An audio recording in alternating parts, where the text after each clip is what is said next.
Supatipanno bhagavato sāvaka sangho Ujjupatipanno bhagavato sāvaka sangho Yāyapatipanno bhagavato sāvaka sangho Sadhijipatipanno bhagavato sāvaka sangho Yadidam cattari purisa yudhani atta purisa puggala esa bhagavato sāvaka sangho Adeyo, Adeyo, Dakireyo, Anjali Karadiyo, Anuttaram Punyakirtam, Lokasadi, Sadhu, Sadhu, Sadhu. Yeah, I was told very little about what I'm supposed to be doing today. They just said, you conduct a period of meditation. How long? Oh, it's up to you. And then what comes after that? Dhammadesana. How long? Oh, it's up to you. A specific topic? Oh, it's up to you. Okay, so we finished.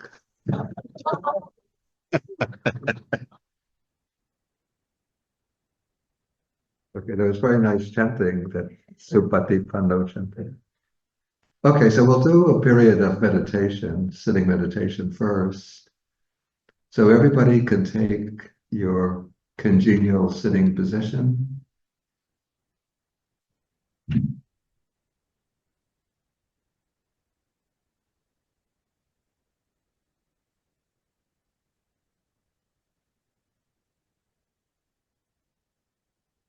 Okay, so you said the most important thing is to keep the back straight and upright, but not stiff and rigid. Let the weight of the body drop from the shoulders. It's just like you are hanging a shirt in the closet. So when you put the shirt or coat on the coat hanger, the coat hangs from the coat hanger. You don't have to use a stiff board to keep the coat upright.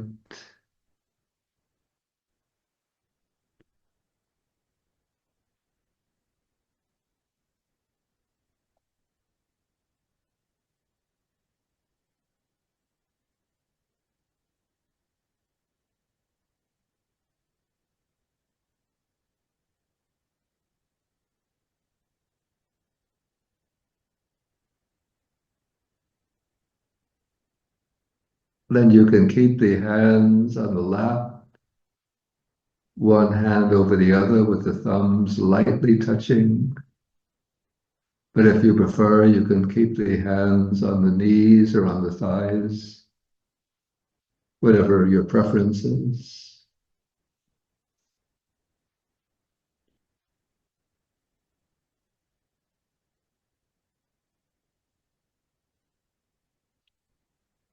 Keep the head with the nose perpendicular to the navel.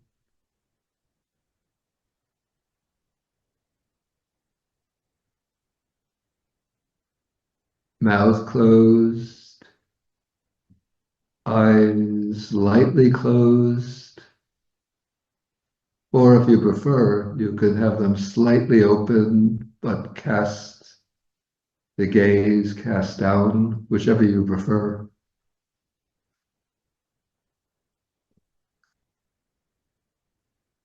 And you can tuck in the chin, just a slight angle.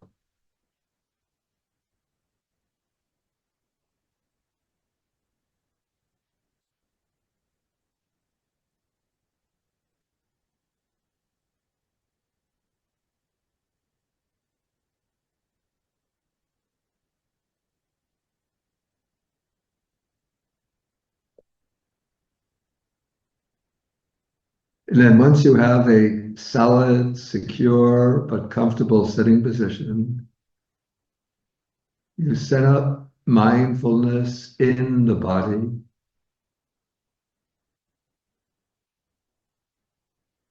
simply being mindful of the body in its totality.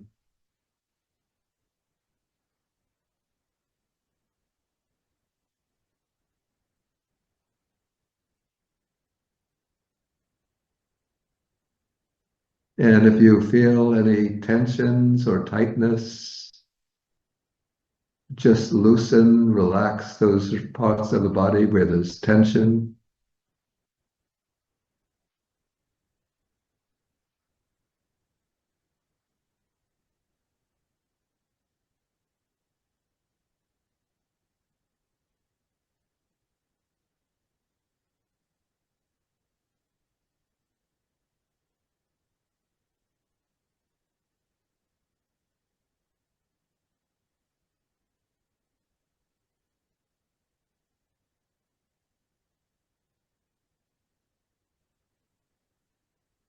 And then you become aware that the body is breathing.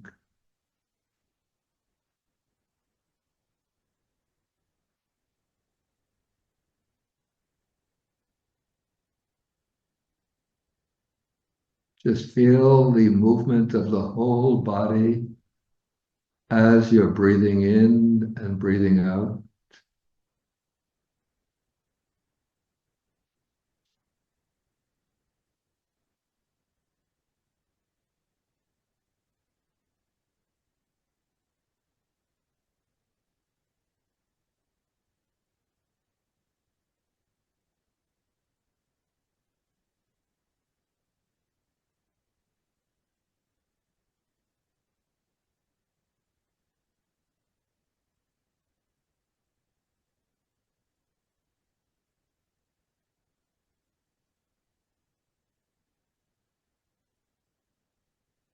And then you can move your mindfulness to a particular area where you can experience most clearly the process of the in and out breathing.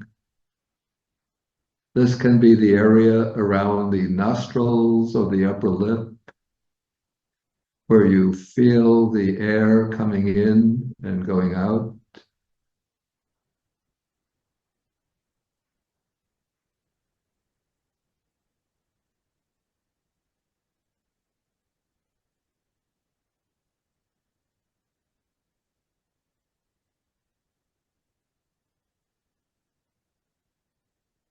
Or if that is too subtle, you can follow the movement of the chest as you're breathing in and breathing out, the expansion and contraction of the chest.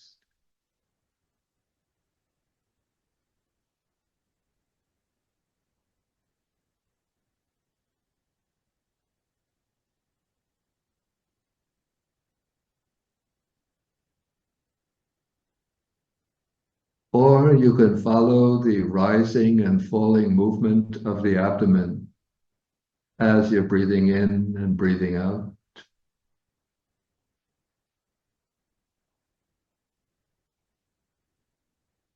So whichever of these places you find easiest to establish for establishing mindfulness of the breath,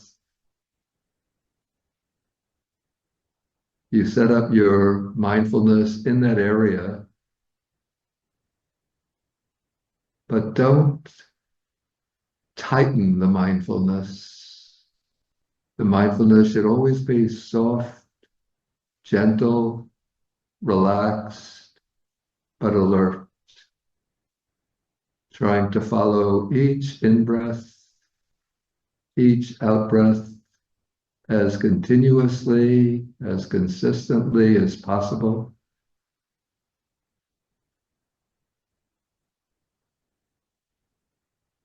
Naturally, thoughts will come bubbling into the mind, but you just let them come, let them go. And if you find it helpful, you could use what I call a light mental note. When breathing in, you could use the note mindful in, mindful out, out, mindful in, mindful out, out. Or at the abdomen, mindful rising, rising, mindful falling, falling.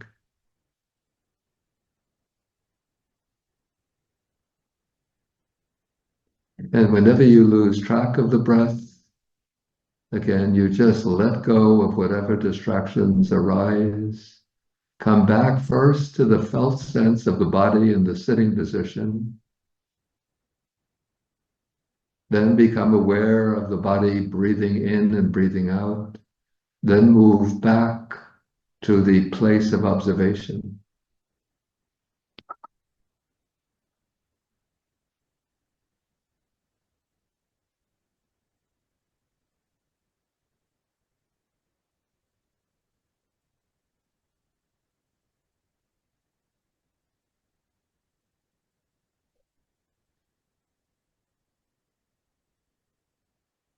Okay, we can continue now in silence for about 25 minutes.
Okay, now you can relax your position, your sitting position a little bit. We're not completely finished, but what we're going to do is a few minutes of the metta bhavana, the meditation of loving kindness. So for this, you could take a somewhat more relaxed sitting position.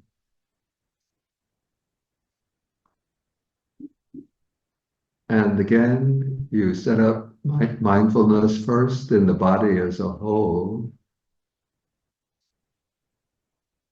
And then you move the mindfulness to the region around the heart, letting the mindfulness settle there.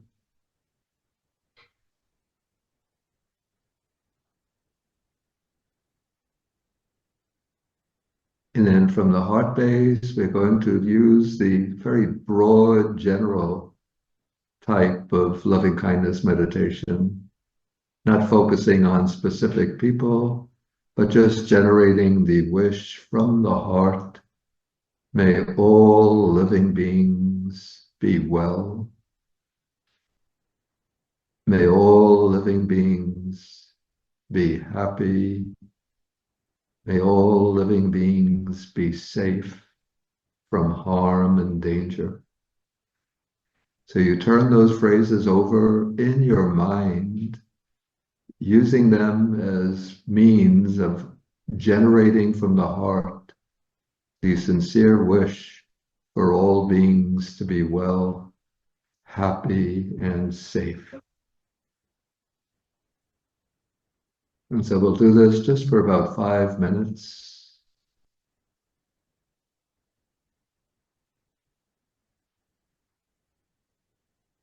We could start off with all of the people in this meditation hall,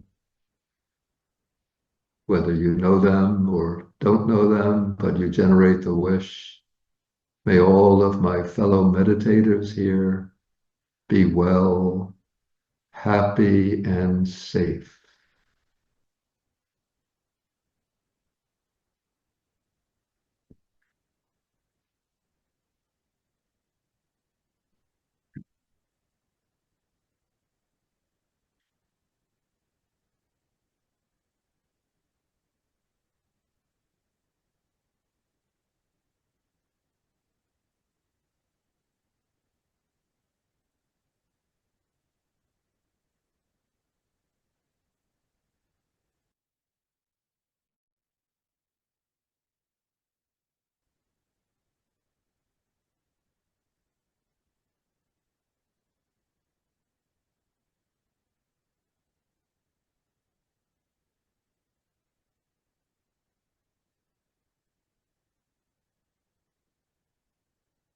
And then we spread now the loving kindness from this meditation hall, spread it over the entire earth, taking in people in every country,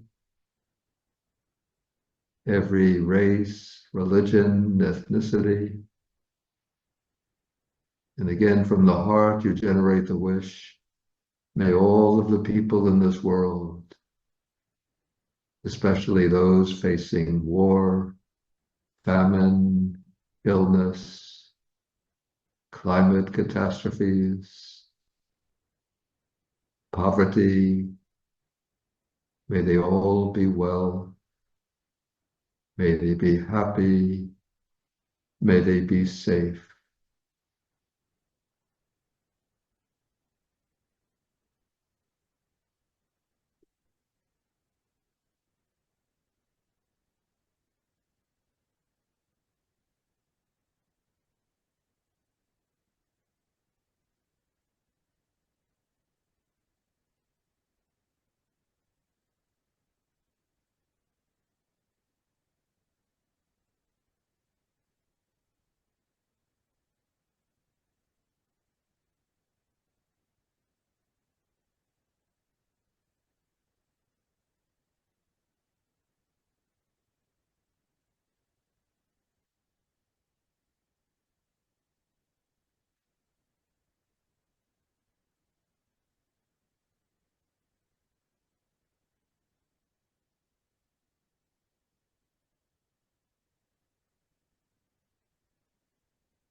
And then we can extend our loving kindness from the human beings to the animals.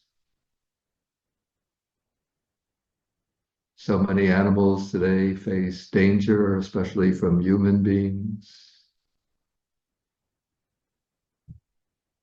And so we generate the wish, may all of the animals be well, happy, and safe.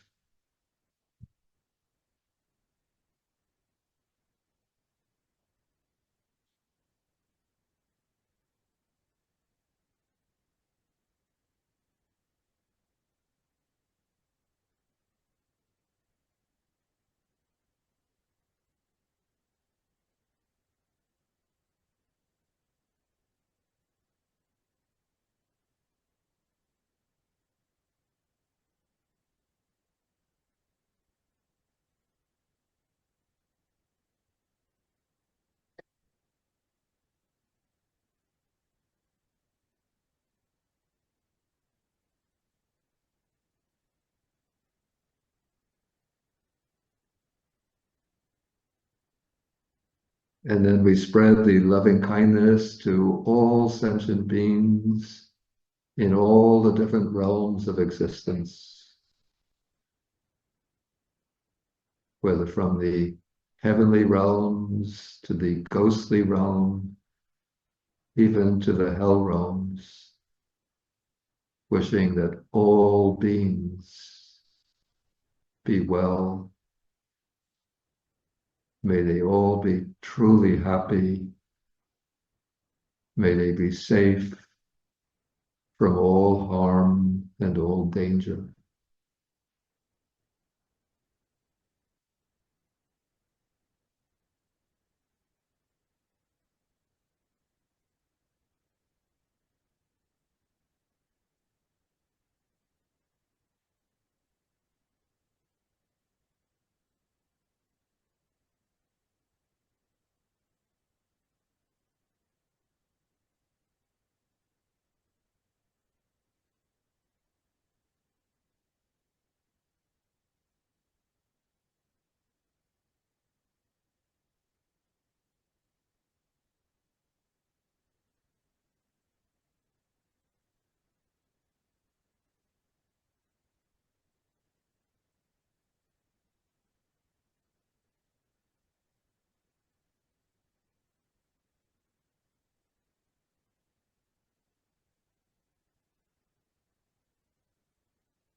Okay, so you can now relax. And to end the session, what we do is we rub the palms together to create some warmth. And then you rub the palms over the face. And then you could come down the shoulder blades in the back.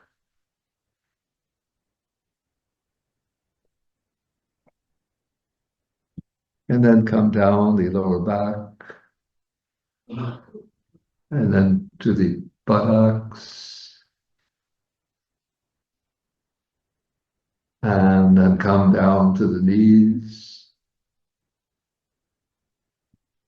and massage the knees a bit. And then you can come down, those sitting on the floor, come down to the feet and the toes.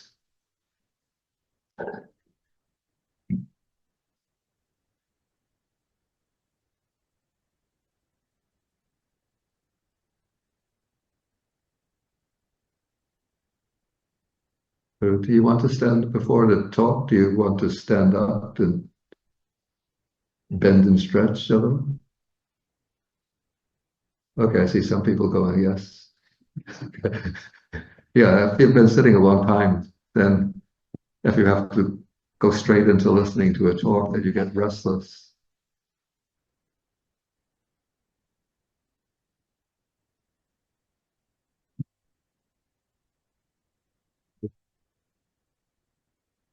Yes, they could do some bending and stretching. You don't have to follow me, do whatever you think.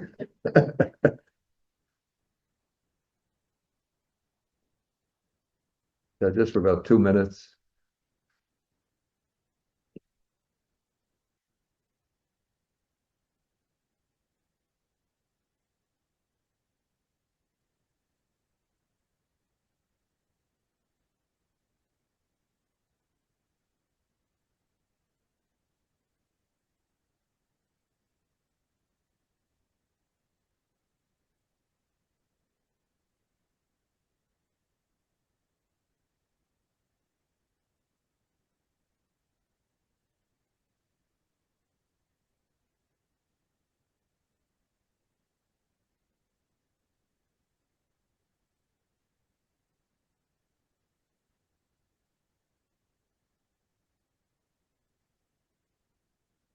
Okay, you can sit down.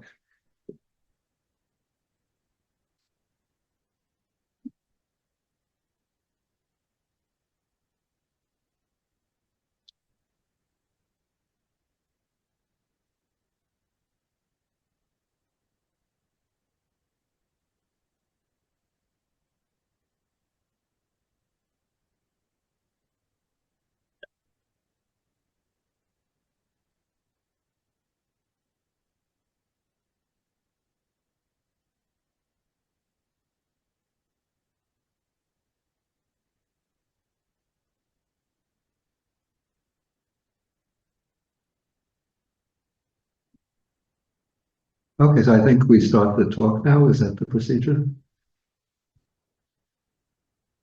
Okay. Okay, so I'll start. I'll do the homage to the Buddha.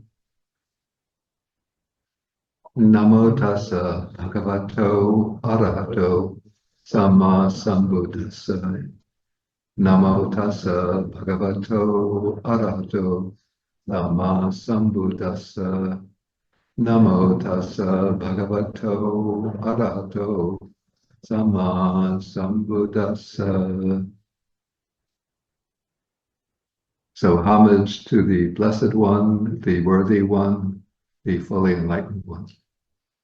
Sadhu, sadhu, sadhu.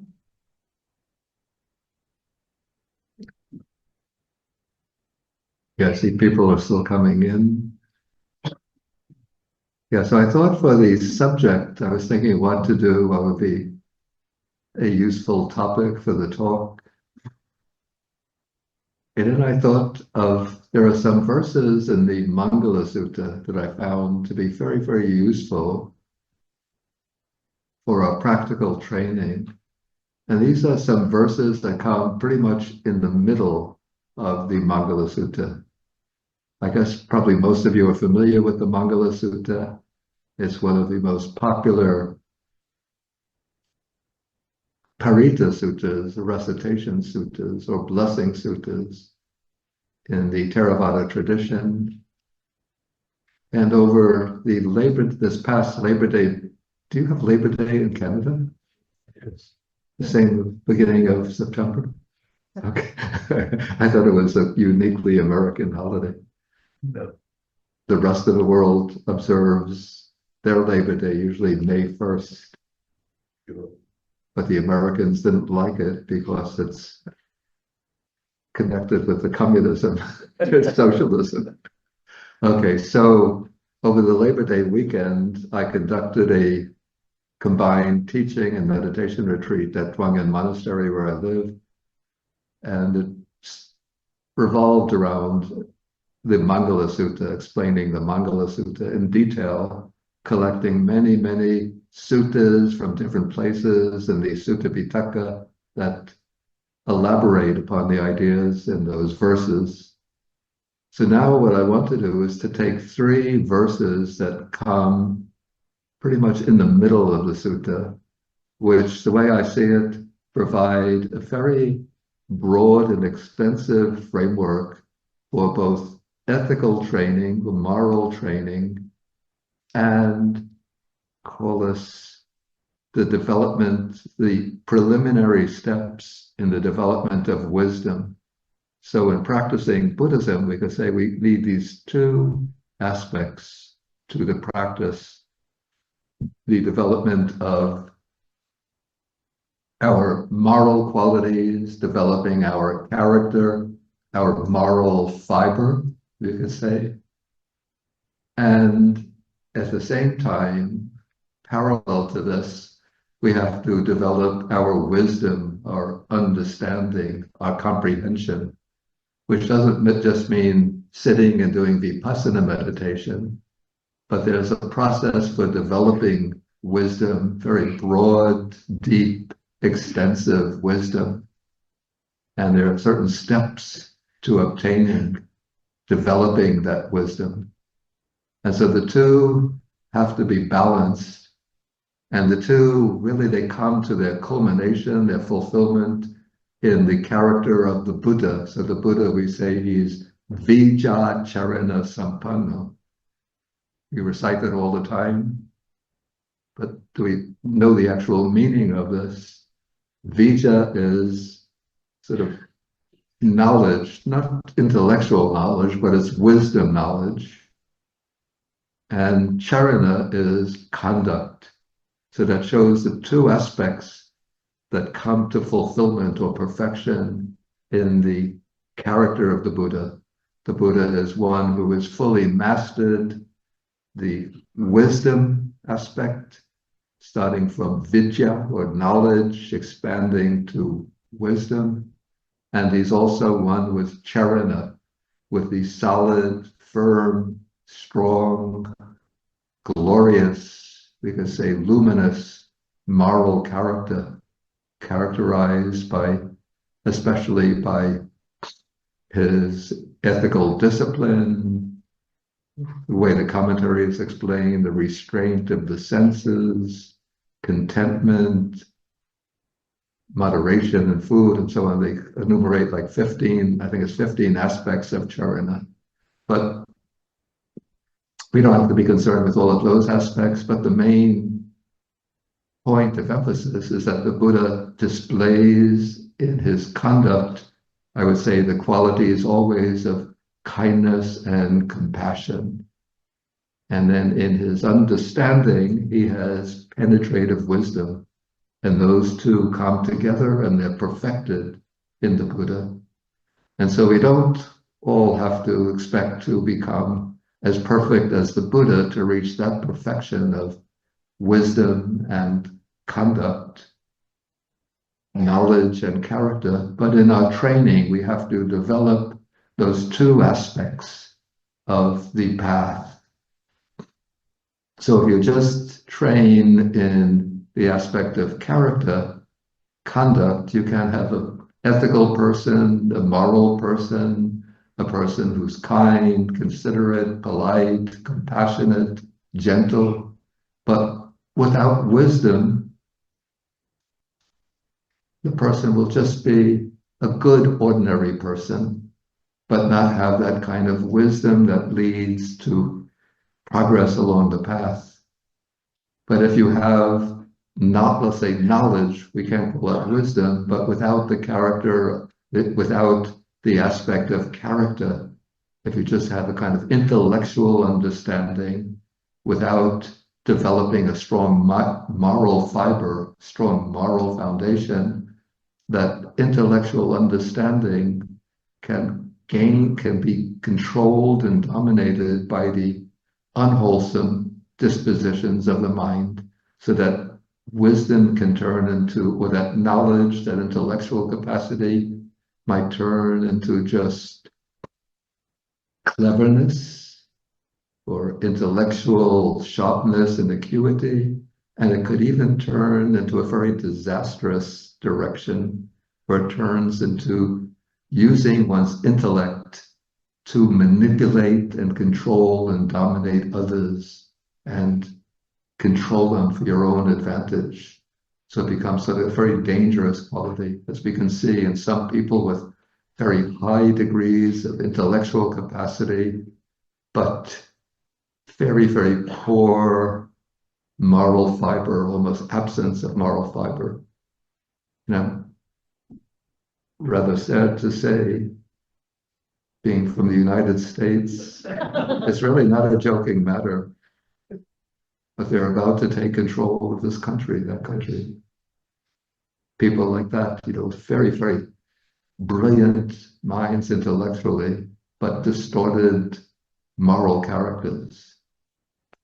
Okay, so the way I see it, that these verses in the Maṅgalasutta give us very, very excellent roadmap in showing us what are the steps to take to develop our characters, from the ethical side, and also what are the steps to take to start to develop our wisdom, not the intelligence, not the knowledge in the worldly secular sense, but the steps to take to developing spiritual wisdom, the wisdom that leads to enlightenment and liberation.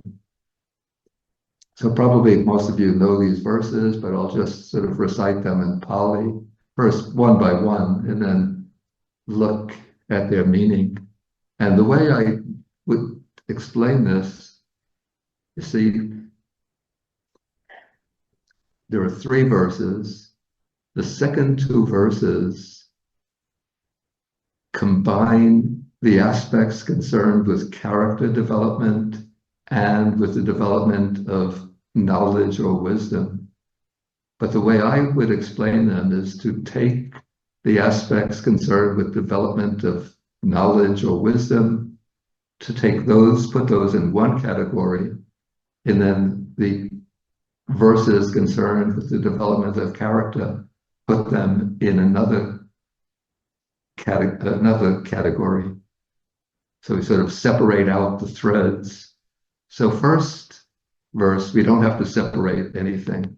So this goes, Arati virati papa majjapana cha sanyamo appamado cha dhammesu etam Maṅgalamuttamang. Okay, so here we have 1, 2, 3, 4 Mangalas are being indicated, 4 blessings. So we have Arati Papa.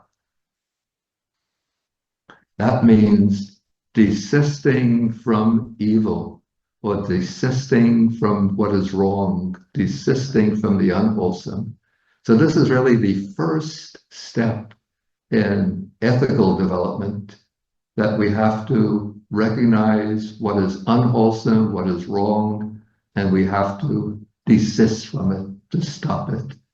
And so we have some, indication of what is meant by papa, by what is evil. Actually, I don't like the English word evil, since it carries over strong theistic connotations.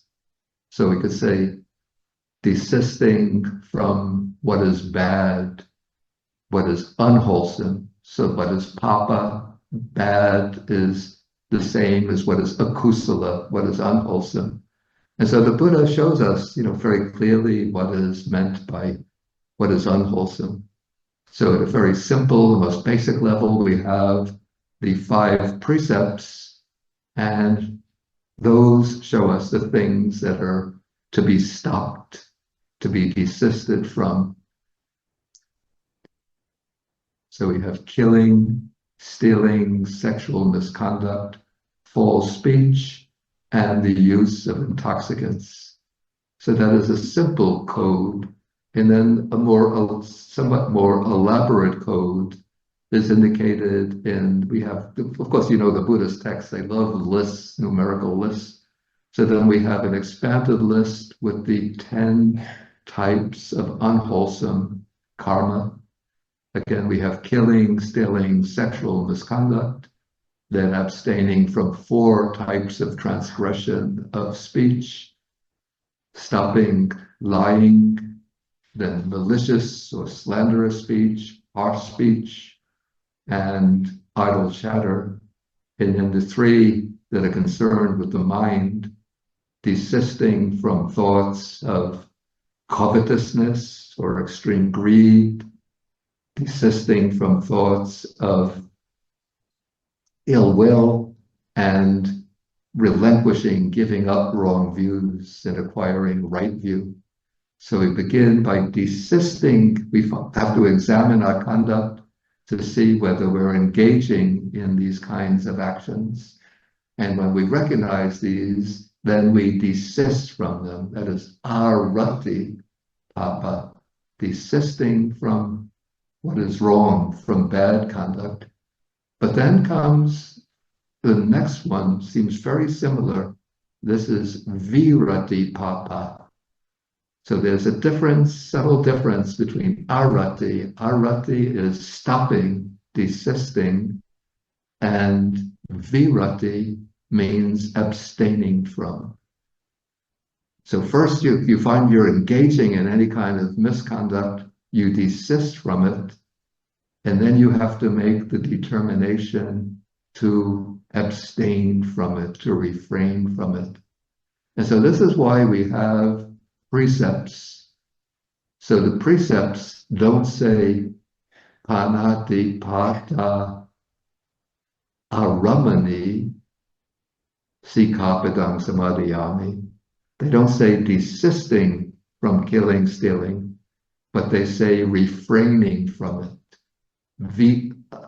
Panati pata veramani, not aramani. Aramani would be desisting from, but veramani means abstaining from. So that means you make the determination, almost a kind of vow, determination to refrain from those types of transgression. And so you build up, by formally taking the precepts, you make a commitment. With arati, you're just stopping, but you're not making that commitment. But when you undertake the precept with papa, virati papa, virati and veramani, almost the same word, abstaining from, abstinence from, refraining from, you're making a determination, which means you're putting a kind of check on the mind, a control on the mind, a watchman on the mind that's watching over your conduct, because the mind has impulses come into the mind or to act in violation of these precepts. And so when you formally take the precepts, then you have this sort of this surveillance camera watching the mind to check to see what kind of thoughts are arising and what kind of inclinations or dispositions leading to moral transgression. And when they arise, you remind yourself that I have taken these precepts, panati pata veramani. So I remind myself that I've taken that precept to abstain from killing, from taking any kind of life form, destroying any kind of life form. And so the precepts are building up dispositions to avoid even the temptation to engage in those kind of transgressions.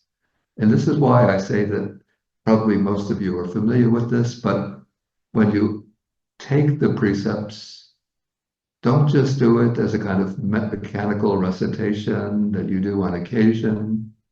And don't just think you take the precepts once formally and then you can forget about them in the future. But it's always good every day at the beginning of the day, if you have a little puja, a little vandana, a little meditation session, sitting before the Buddha altar, and you make some offerings, and then you take the three refuges and the five precepts.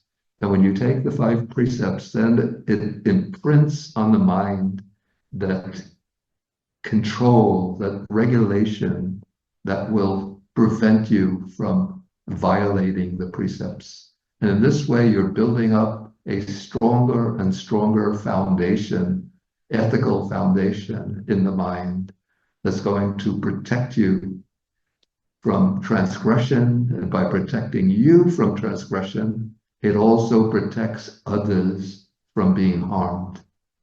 Because if you kill, even if you kill insects or hunting and fishing, killing animals, if you steal, even at work, misappropriating things that belong to the company, put them in my bag, nobody's going to notice.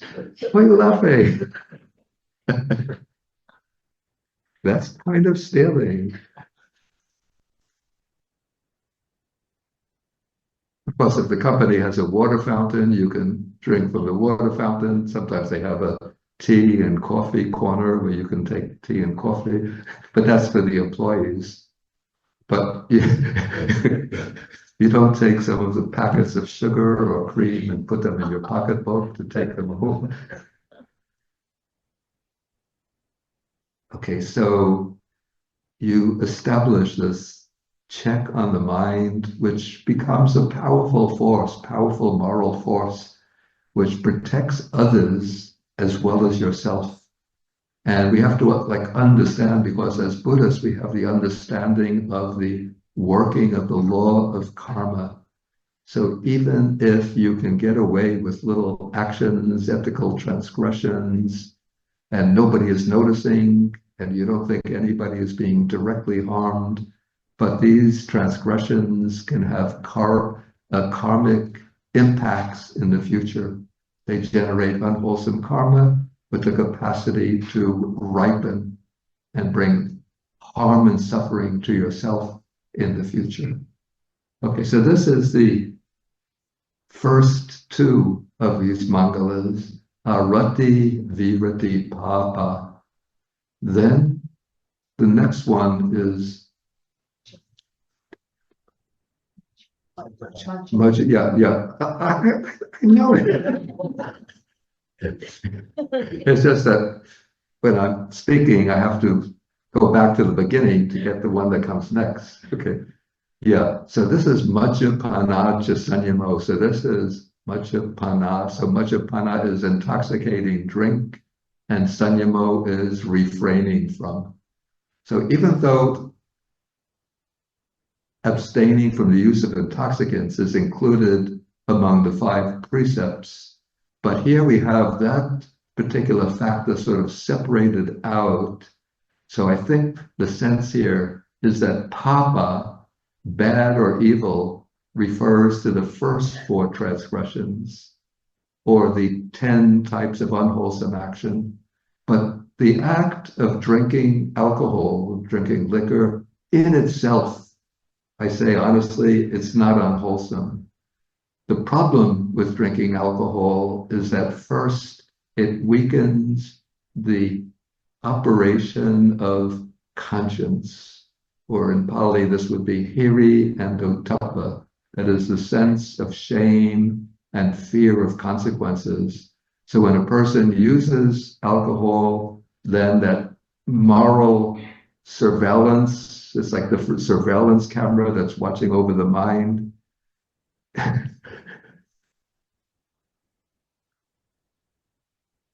Okay, it's like a thief wants to rob a store. He's a clever thief. So the first thing he does, he finds, when he goes into the store, he finds the surveillance camera and puts a little screen over it so that the surveillance camera can't see him in the store. So the owners can't identify who is the thief. And so when you drink alcohol, it's like you put that cloth or screen over the surveillance camera so that it can't watch what's going on in your mind and what you're doing. And so that is the effect of taking alcohol, is that it sort of blurs the operation of conscience so that you can just act on your impulses without any self-control. And there's a sutta in the Digha Nikaya. It's called the Sigalika Sutta. It's the Buddha's advice to a young man named Sigalika. And it deals in detail with all of the many different observances to be followed by a lay follower.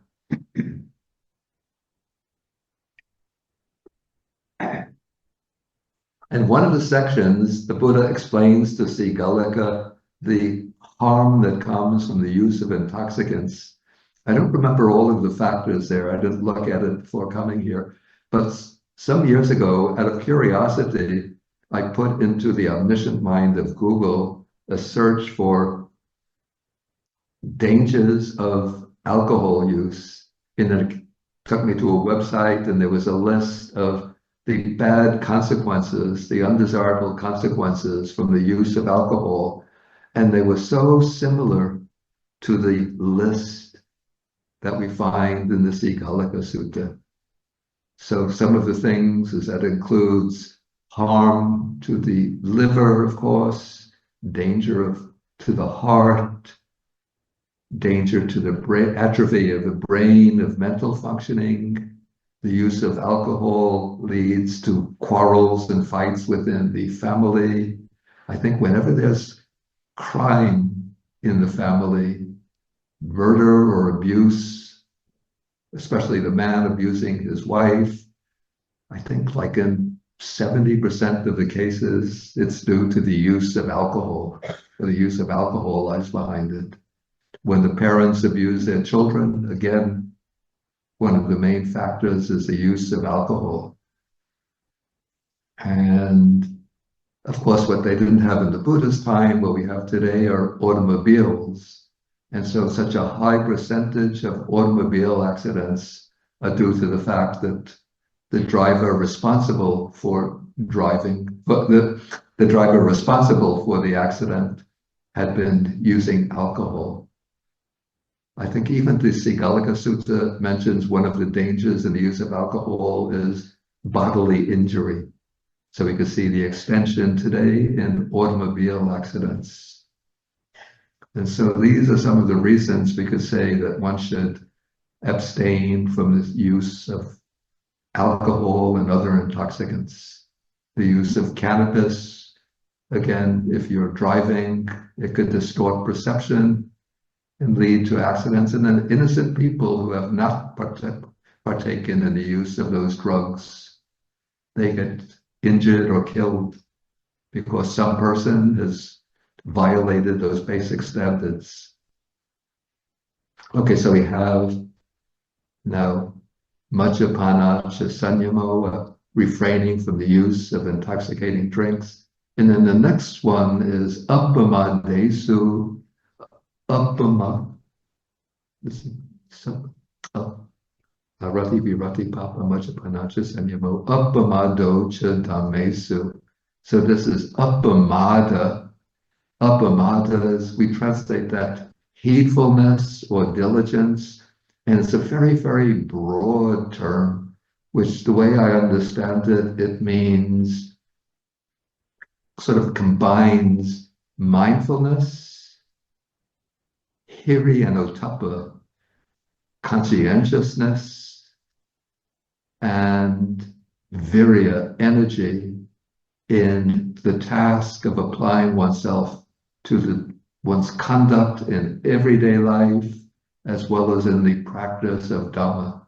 Sometimes Appamada, I think the commentary identifies it with constant mindfulness, but I think that's too narrow a definition. It's not only mindfulness, but it means combining, bringing mindfulness to bear on one's conduct, but also doing so in a conscientious way so that one is watchful over one's actions, over one's conduct, even over one's thoughts, not to let one be carried away by any unwholesome impulses, but one remains firm and steady in leading a wholesome way of life, in following the guidelines of wholesome conduct. So we could say that this appamada is the key to success in observing the precepts, in developing the four foundations of mindfulness, and in all other wholesome practices. It's being mindful with conscientious self-reflection and being diligent in making the right effort. And the Buddha just uses the broad term dhammesu. That means that all good practices, all good qualities, everything that we do on the path of Dhamma depends upon appamada, being diligent. So there's actually a chapter in the Dhammapada, the appamada vagga, I think it's chapter number 2. So he says, mindfulness is the path to the deathless, or he says, it's appamada, heedfulness, diligence is the path to the deathless. And the opposite of that is negligence or heedlessness or carelessness. That is the path to death, path of death. Those who are heedful never die. That's what it says. It doesn't mean that they're not going to die at some point, but it means that those who are heedful in the full practice of the Dhamma will reach the amata dhatu, the deathless state, which is nirvana. Whereas those who are heedless, who are without appamada, they are just as if they're already dead. So they might be powerful business executives, distinguished professors, powerful politicians, but if they're heedless in the sense of just wallowing in unwholesome types of conduct, they're really just like corpses in human form. Okay, so we have these four mangalas here. Desisting from what is bad, abstaining from what is bad, refraining from the use of intoxicants. Then we have being diligent or heedful in regard to all the dhammas, all good practices. So that verse gives us the foundation. Now we come to the other two verses, and from these two verses, I sort of take them apart. And on the side of conduct, which I'll deal with first, we have, again, I have to think back and Garavo, Garavocha Nivatocha Santuti Jagatanyuta. So we have 4 there. Then we skip over the next line and we go to the next verse. Kanti Chisova Chasata. 2 there. So now we have 6 qualities. So what are these 6 qualities? First, I'll just enumerate them, then we'll explain a little bit. So Garavo is veneration, reverence, respect. Nivata is humility, being humble. Santuti is contentment. Katanyuta is gratitude. Okay, then we go to the next verse. Kanti is patience, and sovachasata means being open to advice, being willing to accept advice. So those are 6 qualities concerned with the development of character. And then we have 3, which are sort of stepping stones in the development of knowledge or wisdom. And the order in which they should be taken, the way I see it, that I'll explain, is samana nansha dasana, seeing ascetics, renunciants, then Dhamma savana, kalena Dhamma savana, listening to the Dhamma, and kalena satkacha, discussing the Dhamma. So those three are sort of stepping stones to the development of wisdom, sort of spiritual knowledge. Okay, so now we'll explore a little bit the factors concerned with the development of character. Then we'll go to those concerned with the development of wisdom or knowledge. Okay, so first we have garavo, that is respect, reverence, veneration. And I think the Buddha places that at the beginning here because for spiritual development to take place, one has to begin with an attitude of veneration, of reverence. Like if one comes to like a Dhamma center, meditation center, monastery, thinking, I'm great, I'm wonderful, I've read a few books on Buddhism, I've done some meditation at home. Yeah, there are people like that. They think they come and they think, I'm the great meditator. And then when it's not, I'm very learned in the Dhamma, then they're not going to be able to advance. And so you need this garavo is respect, veneration, which means for us as followers of the Buddha's teaching, sort of the primary objects of veneration are the triple gem. So we have reverence for the Buddha because the Buddha is the supreme teacher. We regard the Buddha as the ultimate refuge.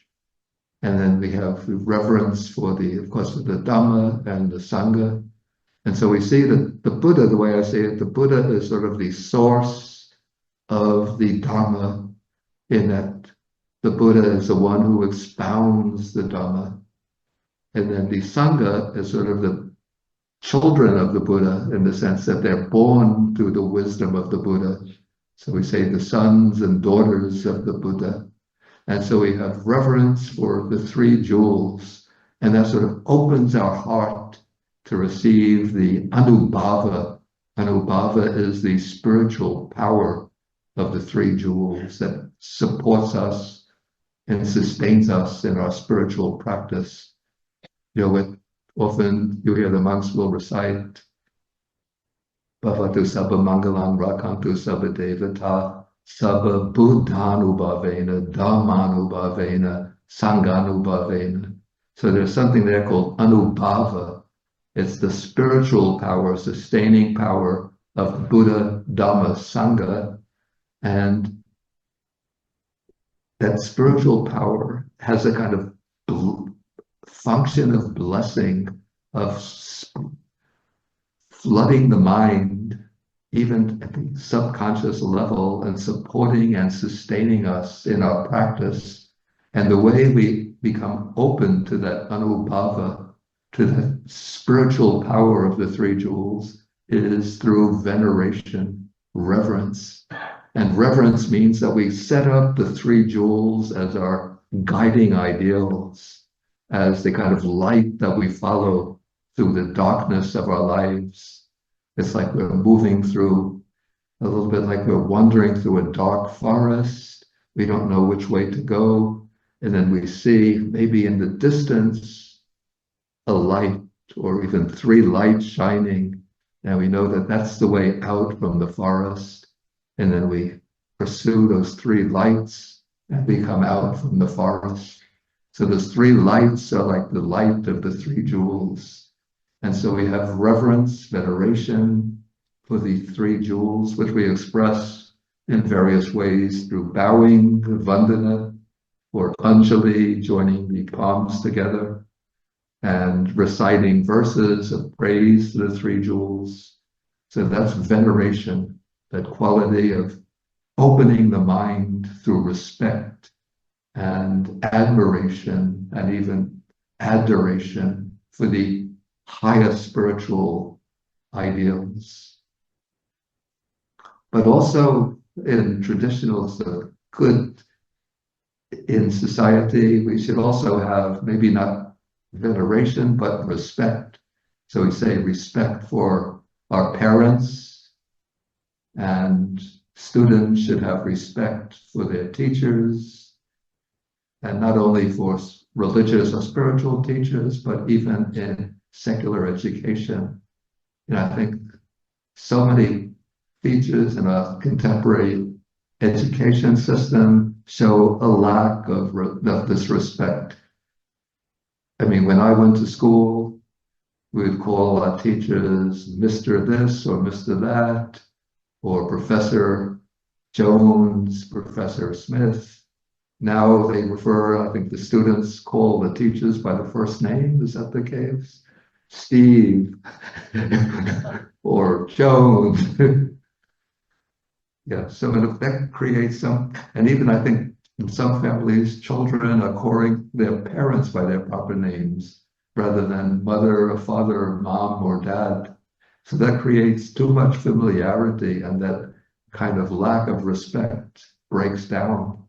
But that respect is very essential for creating and sustaining a wholesome, upright society. When there's too much familiarity, too much of a kind of chummy attitude between students and teachers, children and parents, then the students are not able to acquire that quality of respect that helps to prevent quarrels and conflicts and competition and a kind of narrow egotism where each one is out for themselves and wishes just to dominate, subdue, and to vanquish others. Okay, so we have respect, veneration for the triple gem, teachers, parents, elders in the family, and so forth. So this veneration is and respect, even respect between people. Doesn't have to be veneration, but people should respect each other and recognizing that every other person is a human being entitled to some degree of respect, not to encroach upon their own dignity of that person, to trample on others, but to treat them with kindness and consideration.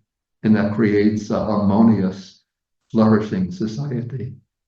Whereas now, because of that lack of respect, the emphasis is just on narrow individualism, competition, and a kind of dog-eat-dog society.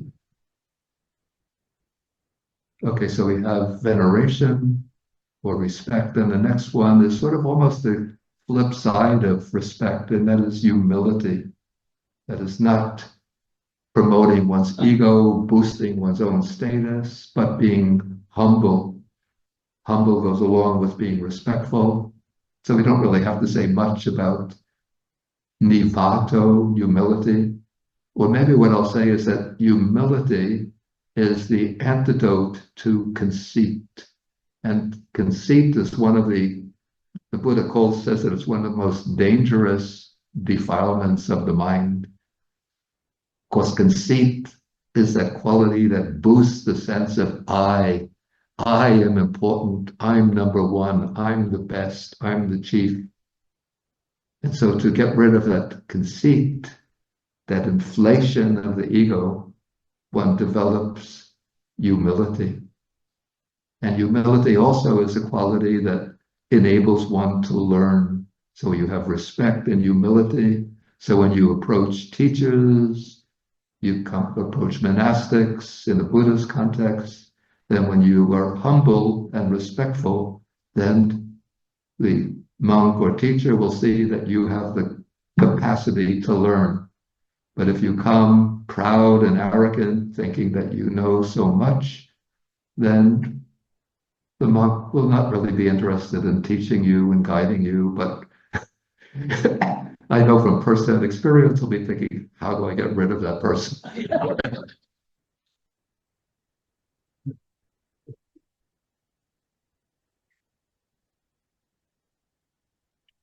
Okay, Santuti next is contentment. And the Buddha places a lot of emphasis on contentment in the monastic context. So he says that the monastic, the monk or the nun should be content with any kind of robe. So just with simple robes to cover the body. So we don't have to wear fancy kinds of clothes, high style clothes. Um, Content with any kind of food.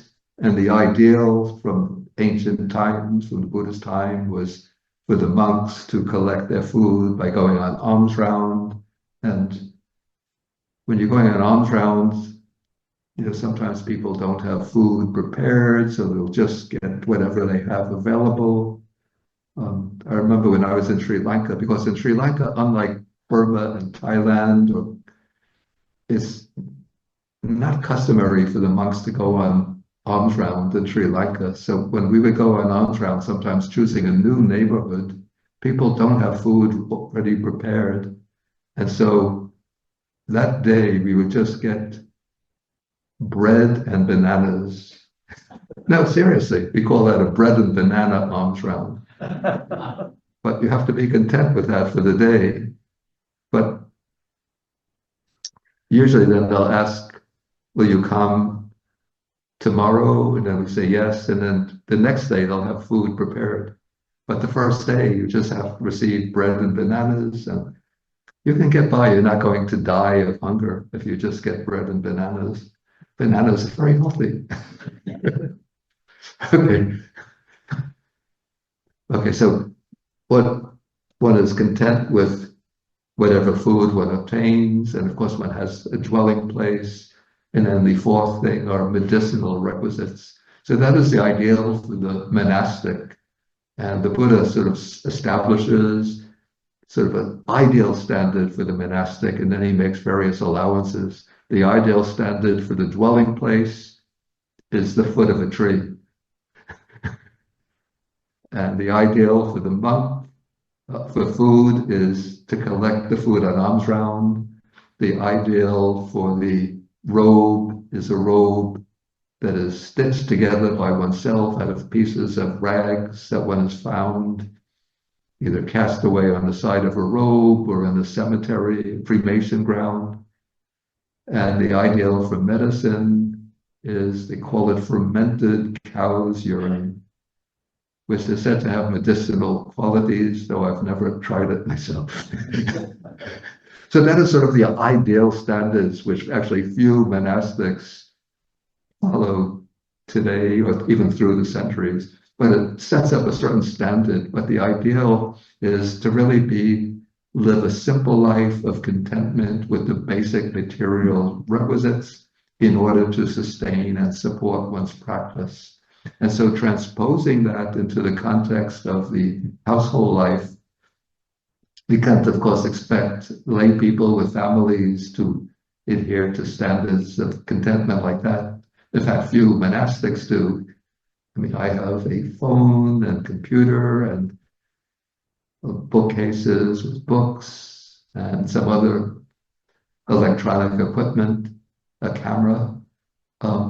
But one should try to be content with a simple life, not craving vast accumulations of wealth, not craving for, a lot of unnecessary acquisitions, but try to live a life of simple contentment, almost like reducing one's demands on the natural environment. That's why contentment is especially important today, because we produce so many products through this corporate industrial system, so many things that we really don't have to change so often. Maybe we need these products, but in order for this system to sustain itself, this economic system, it always has to have what they call a built-in obsolescence, where things go out of fashion, out of style every year, every 2 years. And so we always have to discard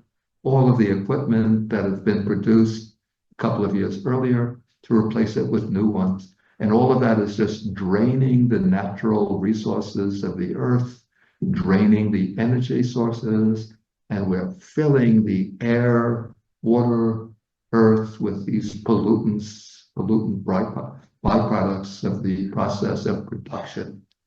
So if we all were to live a life of simple contentment, well, the capitalist economic system would come crashing to its foundations, but we would be able to live more simply, more happily, and we would have more harmonious relationship with each other because there would be less competition and with the earth. I'm not saying that we should adopt socialism or communism, I'm not making any pronouncements like that, but if we should try to live a simple life, and that will bring an inner contentment and inner happiness so that we don't find the mind always obsessed by craving and need to obtain this, to obtain that. But we realize that what's important in our life is to cultivate our inner virtues, our good qualities, and also to live happily in harmony with other people and with the natural environment. And that is what brings real happiness. So there's sanctity, contentment.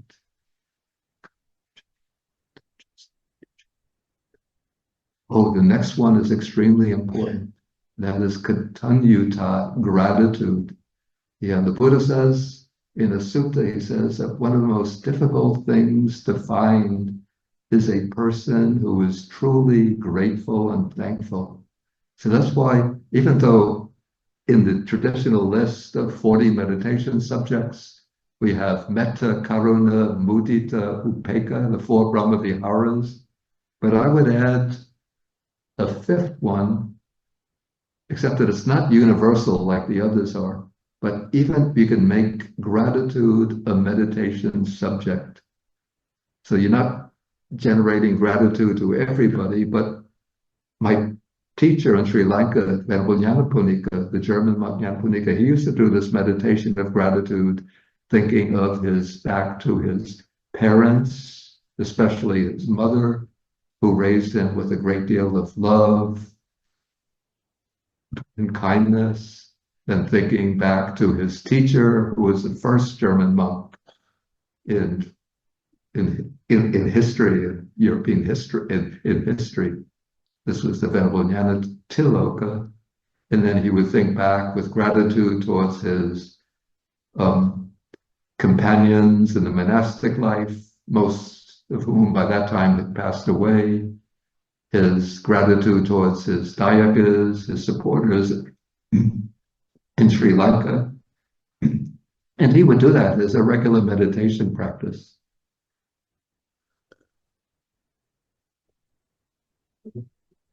And so it's a good kind of reflection to do.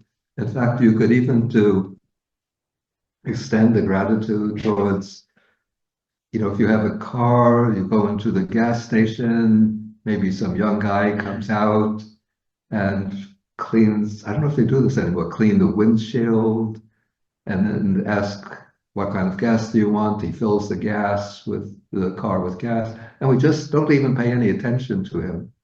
But we could think with gratitude that he's working maybe sometimes difficult shift. Maybe some days they say you have to work the night shift, so he's up all night. And probably he's getting a very minimal salary, maybe he has a family to support.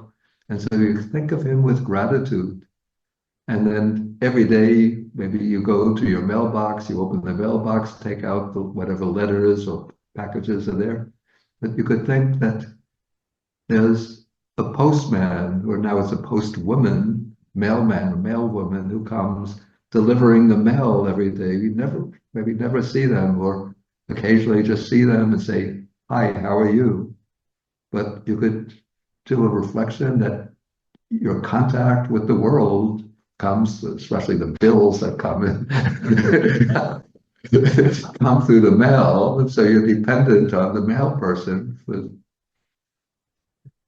So in this way, you could widen the circle of gratitude, even having gratitude for the trees, which are not only beautify the environment, but the trees perform the essential function of taking in the carbon dioxide out of the air, turning it into the chlorophyll, and giving out the oxygen that we breathe. Think of even all of the insects. So we don't like, maybe you don't like insects, but life on Earth depends on insects. If all of the insects die off, all the higher forms of life are just going to collapse like a building that's been detonated and falls apart. So we could have gratitude even for the insects and all of the animals that make this thriving biological community on this planet. So we could develop gratitude. But especially, of course, you develop gratitude towards your parents, your teachers, your Dharma friends, all those who help you. Okay, so we have, I'm going on a long time with these. Okay, so we have gratitude. Okay, now we come to the next verse. We have Kanti is patience. And there's a lot that can be said about patience, because patience is a very essential quality for us to develop in order to deal with anger. And anger can be directed to other people, to conditions in the body, and also, well, let's say patience is needed to deal with other people, with conditions in the body, with conditions in the natural environment. But especially, maybe the main object of patience is other people. So other people can make us get angry, even those we love. Sometimes they come disagreements, conflicts, disputes. And then when anger arises and when it gets the chance to express itself through our speech, through our physical actions, even our gestures, our movements, it can ruin the relationship. And so we have to learn to deal with anger, to overcome anger. And the antidote to anger is patience. And this is where one of the benefits of doing a mindfulness meditation practice.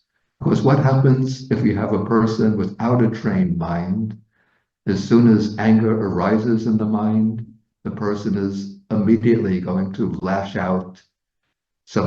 Another person is making you feel uncomfortable or acting in a way which is that you disagree with, or is creating some friction, and you don't have any mindfulness. The anger arises, and then you speak rudely to that person, or even if you have no control at all, that could break out in the form of physical violence against that person.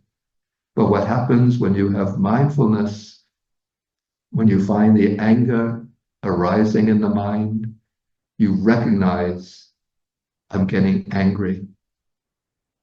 And then there are various antidotes. You can turn the mind to, for example, to the breath.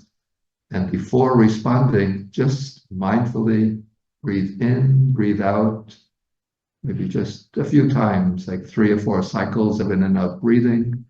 And then in that space of time, the mind will settle down, and then you can respond to the situation in a gentle way that will be effective. So even the person can be misbehaving, and so you have to criticize the person. It doesn't mean that you can accept abuse and aggression from another person. You have to respond, but you want to do so in a way that's going to promote harmony rather than friction and conflict. And so the way you do that is by watching, becoming aware that anger is in the mind. You pause, mindfully attend to the breath, or just to the state of mind itself, and let the anger settle down, and then try to respond in a way that's going to be beneficial to both of you rather than harmful. And another way is to, if you could use both of them, is in that little moment when you pause, you can generate metta to that other person, even though they might be abusive and rough and aggressive. But you just bring up the thought just momentarily, this is a human being like myself. They have their problems, they have their inner conflicts, their troubles. That's why they're behaving roughly and aggressively. So let me treat that person with gentleness and with kindness. And in this way, the anger gives way to patience. So that is dealing with other people, but you also have to deal sometimes with patience when there's illness in the body, not to get upset and miserable, but to be able to endure it patiently. But we won't go into a full lecture on patience. So we have Kanti and Sovachasata, the next one. So this means being open to advice, being willing to accept instruction and guidance from others. It means being easy to instruct, because there are some people, when you point out their faults and try to correct them, they get really angry and aggressive and say, who are you to correct me? Who do you think you are? Yeah, I know that characteristic very well. I used to have it very strongly myself. When I was with my first Buddhist teacher, when he would correct me, I would rise up against him, fight with him. So gradually he taught me how to subdue that being do vacho, that means being difficult to correct. Yeah, there's a whole sutta about being dubacho and suvacho. I think it's Majjhima Nikaya Sutta number 15. So you could look for details. You could look in that sutta how a monk is difficult to correct. When he's corrected, instead of accepting the advice, one thing he could do is turn around and then criticize the person who's trying to correct him. Who do you think you are? You think you're better than me, that you can correct me? Okay, so now just briefly, we've covered the development of the moral factors of the Maṅgalasutta, factors concerned with the development of character. And the next we have 3 factors concerned with the development of wisdom, with spiritual knowledge. And I'll just treat these briefly. Okay, so the first, and I take them in a different order, the way I say it. The order in which we have it in the sutta, we have Kalena Dhamma Samanang. And then in the next verse, we have Samananansha Dasanang and Kalena Dhamma Sakacha. So listening to the Dhamma comes first, then seeing ascetics, and then timely discussion on the Dhamma. So I think those items come in a sequence because it has to fit into a meter, 8 syllables per line. But in the proper sequence, first comes the Samana Dasana, seeing ascetics, which means for the Buddha, seeing Buddhist monastics. So that is sort of like the first step in learning the Dhamma. Not that there can be learned lay disciples of the Buddha. And if there are, one could receive instruction from them. But in the classical framework, one learns the Dhamma from the monastics. So first comes, you see the monastic, and even seeing them can be a source of joy and happiness and an inspiration to learn the Dhamma. Like there's the story of, probably you heard it, of Sariputta. Before he encountered the Buddha Dhamma, he was wandering through all different parts of India, seeking an enlightened master in order to find the way to the deathless. And finally, he was dwelling in Rajagaha or near Rajagaha. And as he was walking around seeking an enlightened person, one day he saw the monk Asaji, who was one of the first five Arahat disciples of the Buddha, walking on his arms round.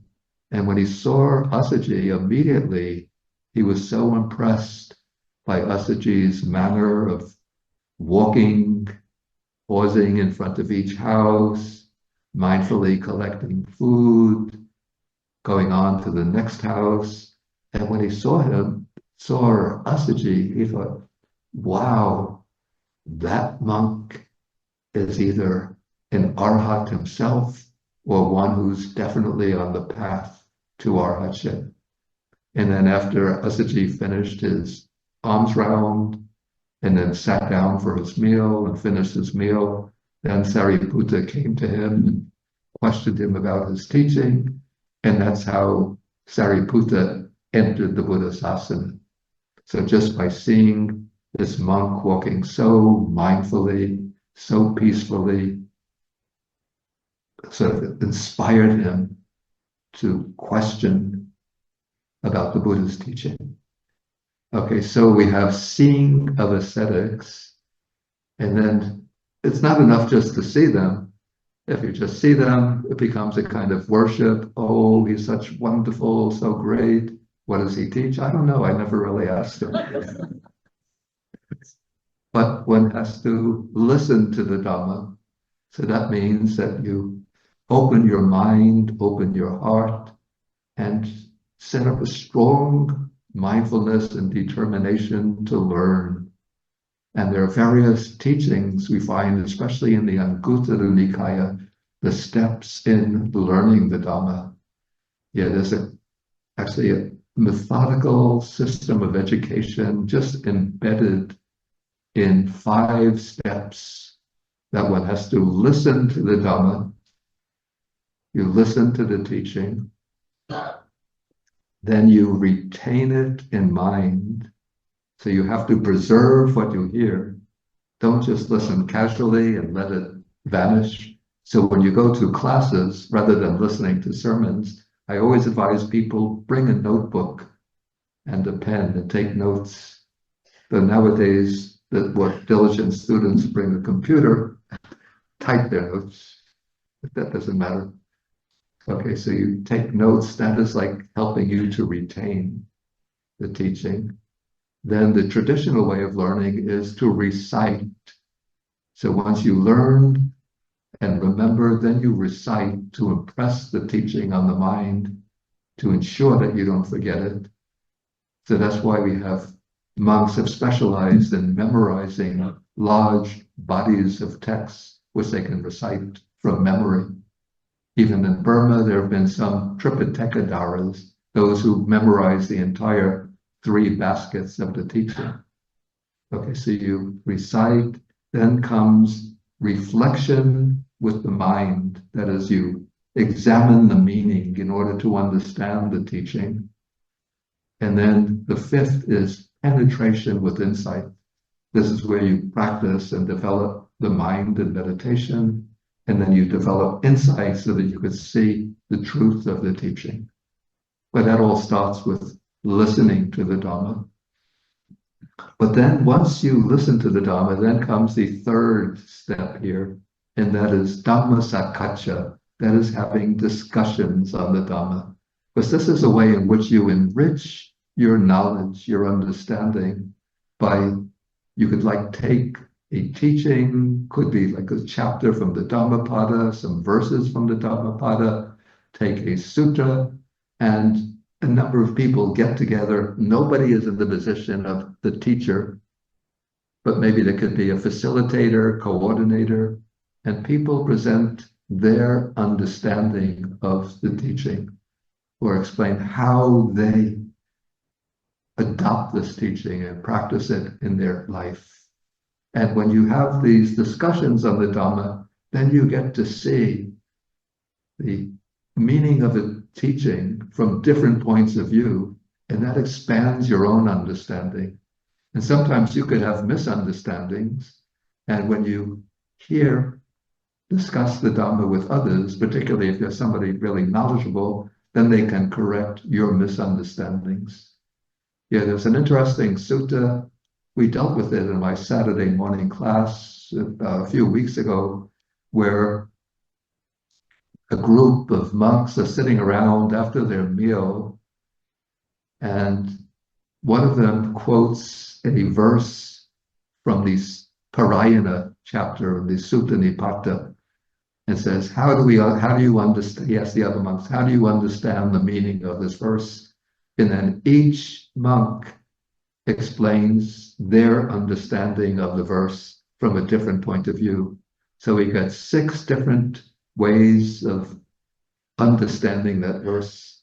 And then after this, they say, well, the Buddha's living, the Buddha is here. Let's go to the Buddha and ask him what he meant by that verse. And then they go to the Buddha and they explain the interpretation, all of their interpretations.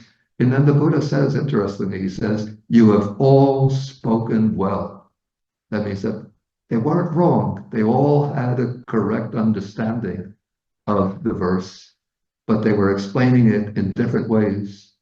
But then the Buddha says, well, when I spoke the verse, this is what I intended. So one of them got it. One of the explanations corresponded with the Buddha's with the Buddha's intention, but the Buddha didn't say that monk got it right, you others got it wrong, but he said you all have spoken well. You've all seen the meaning of this verse in a way which is valid. It's just that 5 of them was not what I actually intended, just 1. So he's admitting that you can see the meaning from different points of view. So that is the value of having Dhamma discussion.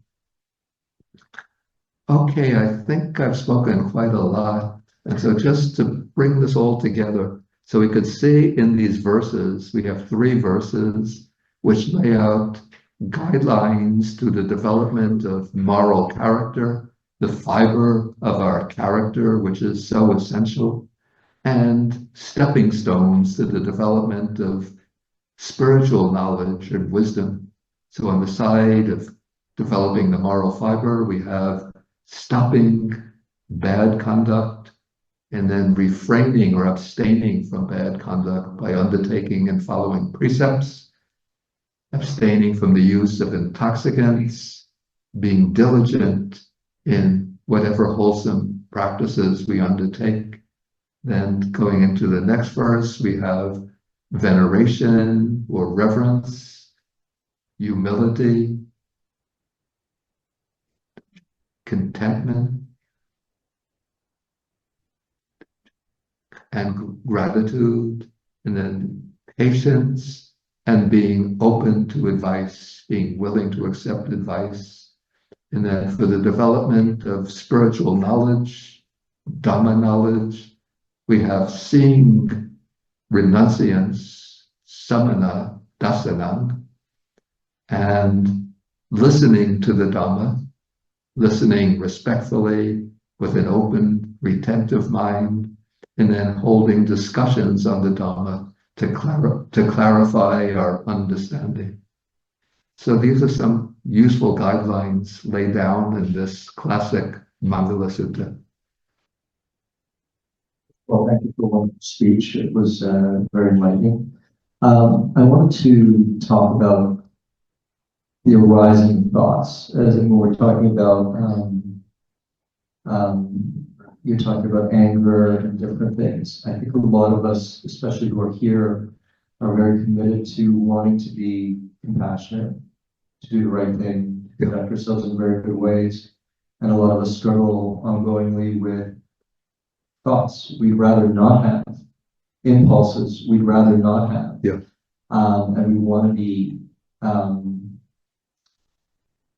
we still conduct ourselves. I think the action part of it, not taking things that don't belong to us, trying to be kind in our words is good, but it sometimes feels like we're really battling these ongoing sort of rising human thoughts of, anger, hurt, upset, anxiety and so on and so forth that seem beyond our conscious goal, if you will. They kind of rise up inside of us. And sometimes because they're so perpetual, Yeah. they feel like our core essence sometimes, right? Rather than the good part of us that we want to be, we're like, why is this again? I wanted to let this go. I don't want to feel anger about this anymore. I don't want to feel hurt about this anymore. I don't want to, we don't want these impulses to be coming a little bit about that. I guess what I'm asking about, those sometimes feel like more centrally ourselves because they're so automatic and they're so difficult to stop. On a variety of things, obviously having strong mindfulness practice and all that. Yeah. Could you speak to maybe, do those reduce? Is there a time that ever stops, or is that just an ongoing practice to deal with these things that arise? Yeah, that's a very good question, a very important question. Okay, so my understanding would be that we have to remember that the training in the Dhamma, in the practice of the Buddha's teaching, it's a gradual practice that requires sort of time, persistence, patience, and effort. So you speak about these kinds of unwholesome thought tendencies, anger, hurt, fear, worry, anxiety, you say as seeming to be our essence. But from the Buddhist point of view, they're not our essence, but they are just character formations that have arisen through conditions. And what we have to do is set in motion or apply the antidotes to those tendencies, doing so, as I said, patiently with persistence. And so there are different sort of whole bundle of methods that we could use to deal with those tendencies. It's sometimes said that the Buddha is like a physician, a doctor with different medicines for different illnesses. So we have to consider like what is the primary problems that we're facing and how do we deal with them? So I think I would put the methods into two, maybe three categories. One is the use of simple mindfulness of the mind, being aware of what is taking place in the mind. And this is the benefit of having a formal meditation practice. Even it doesn't have to be sitting 12 hours a day, but even if one is doing a regular practice, consistent practice, even maybe 30 minutes a day, but just sitting and letting these thoughts, impulses will come into the mind in the form of memories, anticipations, fears, worries, and just treat them as thoughts, not what I am, not my essence, just thought formations arising from habitual conditioning, and let them come, let them go. And as one develops the ability to do that through a formal meditation practice, then in everyday life, in one's encounters, relationships, and so forth, when those thoughts and impulses arise, one will just turn mindfulness to them and let them come, let them go, without surrendering to them, without being governed by them. Okay, so that's one method, the method that I call mindful observation. Another method would be the method of reflection. That is the power of reflection. So the Buddha calls this patisankapala, the power of reflection. So this is where you reflect that these thoughts, and it depends on the different problem. So like if you get angry, tend to get angry, you reflect, getting angry with this other person is not going to solve the problem. Getting angry just makes our relationship worse. Getting angry, people come to dislike me and I get more enemies rather than friends. And so you sit and you reflect on the disadvantages of anger and the benefits of patience. When I'm patient, then I can accomplish my own goals more effectively. When I'm patient and gentle, other people will like me. When I'm patient, my relationships become more harmonious. So that is the power of an example of how to use reflection. If it's fear, sometimes you can reflect, why should I be afraid? Like fear is not going to help me get over the solve problem. Being fearful is just going to be an obstacle. If I face, excuse me, this difficult situation courageously, I'll be able to accomplish my aim better than if I face it with fear. Yeah, so using reflection is a one method. And then the third method is what I call the power of daily determination. And this I found very useful in my own practice. You think of three particular character weaknesses that you have, three problems. Could be getting angry easily, could be laziness, could be conceit, could be being miserly, whatever. And then you make the determination to overcome that particular problem.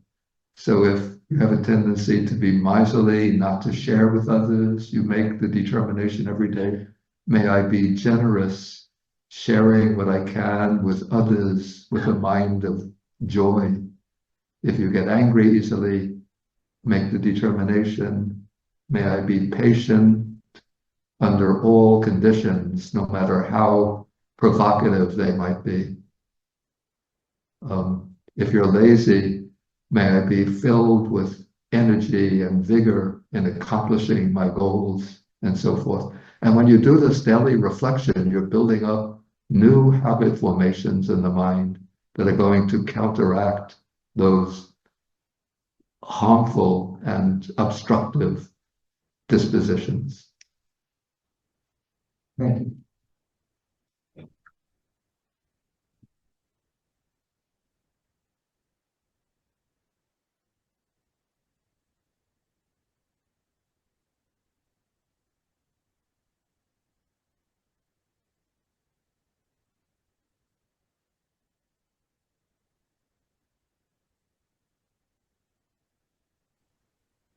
Hi, Dante.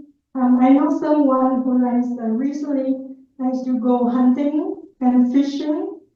So how do I help or explain to him to stop killing or abstain from killing? Thank you. I have to say it's probably it's very difficult to change a person who is fond of hunting and fishing. Probably, I don't know your relationship to that person or exactly where that person is, but probably it's better not to speak, to try to change that person.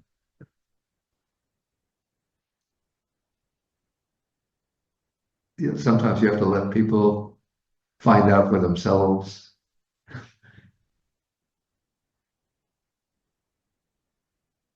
Well, you could try. I mean, if you know the person well, you could try at least start with hunting and try to convince them, try to use the analogy or the example.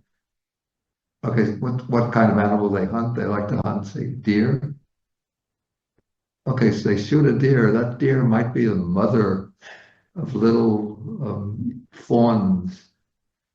And how would a person like it if when they were a child, somebody came and shot their mother? It would be a tragedy for them. And so let them think how those fawns will feel if when they lose their mother. You could use that kind of argument to see how it works with them.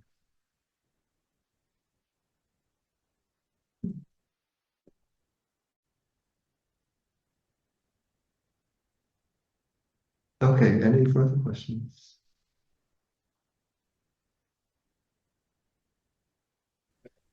Okay, then I think I don't see any hands, so I think we'll have to end the session. So we'll do the sharing of the merits. Akasata Jabumata Deva Nagamadika Punyanta Manumoditva Shirangra Kantu Sasanam Akasata Jabumata Deva Nagamadika Punyanta Manumoditva Shirangra Kantu Desanam Akasata Jabumata Deva Nagamadika Punyam Anumoditva Chirangra Kantu Manpuram Dukha Patajani Dukha Haya Patajani Haya Soka Patajani Soka Santu Sabhi Panino. May those in suffering be free from suffering. May those in fear be free from fear. May those in sorrow be free from sorrow. May all living beings also be thus. Sadhu, sadhu, sadhu. Okay, so thank you for your attention. Thank you. I think we could end with 3 bows to the Buddha. Yes. Oh.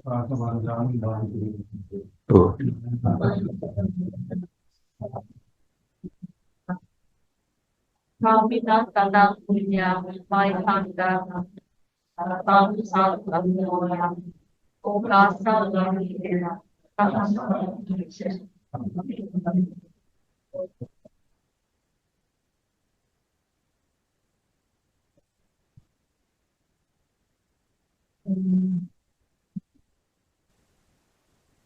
Thank you very much. Okay, thank you. Okay.